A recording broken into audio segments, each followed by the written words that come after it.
سر باہر کے موسم میں پہلے پسند ہوتی تھی، بڑا ایک اپنے ہی رنگ سمانوں میں ہوتا تھا، لیکن اب یہ تہوار چلا کیوں گیا؟ ہمارے بزرگوں نے بھی منایا.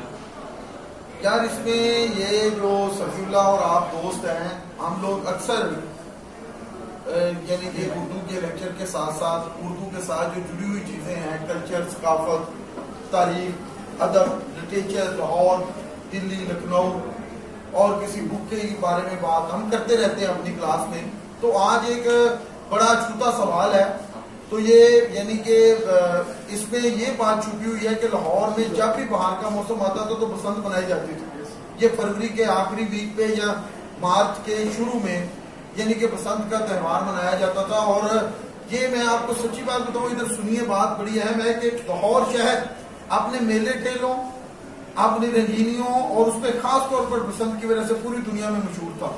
اور پوری دنیا سے لوگ بسنت منانے آتے تھے اور بسنت کا ایک تہوار ہوتا تھا. میں نے اس پر ایک چھوٹی سی تحریر لکھی ہے جو بڑی شاندار ہے، آپ ذرا اس کو بڑا لطف اٹھائیں گے اور اس میں بڑی انفارمیشن بھی ہے اور میرے اپنے امپریشنز ہیں. جب ہم آپ کی عمر میں تھے تو اس وقت بسنت کا جوبن تھا اور بڑی شاندار بسنت ہوتی تھی. میں نے اس کا عنوان رکھا اس تحریر کا، بسنت اور شہر لاہور. لاہور شہر اپنے میلے ٹھیلوں کی وجہ سے دنیا بھر میں شہرت رکھتا ہے. یہی میلے ٹھیلے اس شہر کے حقیقی رنگ تھے.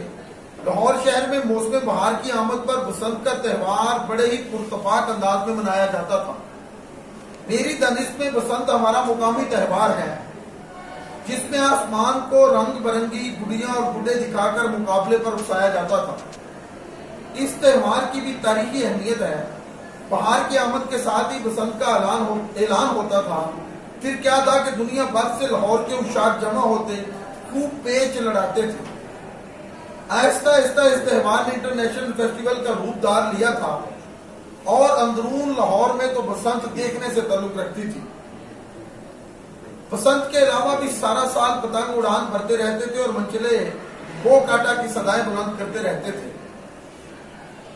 بسنت کا تہوار پنجابی اور لاہوری ثقافت کا انعکاس تھا. بڑی بڑی پارٹیاں سجائی جاتی تھی، مہمان بلائے جاتے تھے، پورا سال اس دن کی تیاری کی جاتی تھی. ہر سو نکھرے نکھرے رنگ دکھائی دیتے تھے، پھولوں، بلبلوں، پرندوں، درختوں، ٹھنڈی ہواؤں اور موسم بہار کا سواگت رنگ برنگے آسمان پر اڑتے زرق برق پتنگ کرتے تھے. لاہور کو نظر لگ گئی بسنت کا تہوار تاریخ کا حصہ بنتا چلا گیا. یہ درست ہے، داتی ڈور نے گلے کاٹے مگر اس کا سدباب ہونا چاہیے تھا. اس کا نتیجہ یہ نہیں تھا کہ بسنت پر پابندی لگا دی جائے اور ہمارے کئی 100 سالوں سے چلنے والے تہوار کو پابندی سلاسل کر دیا جائے. تہوار زندہ رہنے چاہیے. ایک خوشکن احساس لیے چھتوں پہ تتلیوں کا ہجوم دل کو بھلا لگتا تھا. جب کوئی تتلی نازک باتوں سے پتنگ کا پیچ لڑاتی تھی تو پتنگ میں بھی سارے کے سارے ناز اور نخرے دکھائی دیتے تھے. ہم ان دنوں پتنگ اڑانے کے ہمارے پاس ان دنوں پتنگ اڑانے کے پیسے تو نہیں ہوتے تھے، لیکن ہم ہاسٹل وارڈن سے آنکھ بچا کر ماڈل ٹاؤن اور فیصل ٹاؤن جیسے پوش علاقوں میں بسنت ضرور دیکھنے جاتے تھے اور ہماری اکثر نظریں چھتوں کی طرف مرکوز رہتی تھی. وہ مناظر لفظوں میں کہاں بیان ہو سکے. لاہور میں ہر سو روشنی اور پتنگوں کی بہار ہوتی تھی. 3 دن تک یہ میلہ جاری رہتا تھا. کاش بسنت منائی جاتی تو اب ہم بھی کسی سے پیچ لڑاتے اور اپنی یعنی کہ اپنی پتنگ بازی کے ہنر دکھاتے. طرفہ تماشا تو یہ ہے کہ لاہور شہر کے میلے بھی محدود ہوتے چلے گئے. میلہ چراغاں بھی باغبان پورہ کے تنگ بازاروں میں ہی رہ گیا. شاہ حسین کا میلہ چراغاں ہندوستان بھر میں شہرت رکھتا تھا. جی ٹی روڈ اور اس کے اطراف چراغوں سے سجائے جاتے تھے. شالامار باغ سے دلی گیٹ تک ہر سو میلہ چراغاں کے رنگ دکھائی دیتے تھے. اور جہاں تک تاریخ کے اوراق میں ہے بلکہ قیام پاکستان سے پہلے تک اس میلہ یہ برصغیر کا واحد میلہ تھا جس میں مسلمان کم، ہندو سکھ زیادہ شرکت کرتے تھے. اور اس میلے کا حسن یہ تھا کہ اس برصغیر بھر کے رند بلا تفریق و مذہب شریک ہوتے تھے. یہ پنجاب اور لاہور کی ثقافت کا اہم مظہر تھا.